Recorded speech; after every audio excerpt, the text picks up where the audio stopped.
शुभेच्छा और अभिनंदन ज्ञापन करने सह गतकाल विवरणी पाठ करने जाऊँगी।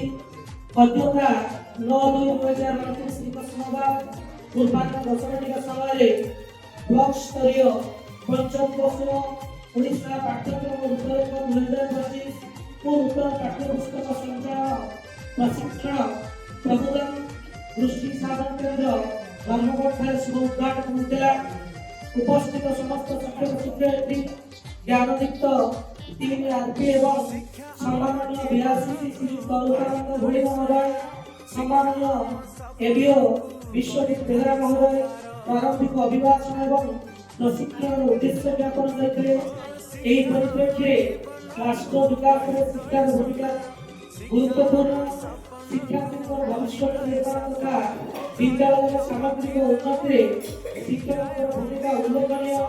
भारत जातीय शिक्षा नीति 2020 एक जुगान्तकारी शिक्षा व्यवस्था परिकल्पना भारतीय ज्ञान परंपरा आधार भाषा गणित विज्ञान सामाजिक विज्ञान कला शिक्षा वृत्ति शिक्षा शारीरिक शिक्षा और सुस्थता इत्यादि विषय विभिन्न पर्याय अंतर्भुक्त करी जातीय पाठ्यक्रम आधार 2023 को ओडिशा पाठ्यक्रम रूपरेख 2025 अनुसार पाठ्यक्रम लक्ष्य और दक्षता उपरे गुरुत्व दियाଯାଇଛି बोली निजर प्रारंभिक वक्तव्य प्रदान करने समस्त को उत्साहित करके सम्माननीय श्रीयुक्त बेहरा महोदय सरकार ने समस्त प्रशिक्षार्थी को सम्मानित करके शिक्षार्थी समग्र विकास को लक्ष्य करी भारतवर्षर प्राचीन पारंपरिक पंचकोशीय विकास उपरे गुरुत्व दियाଯାଇଛି।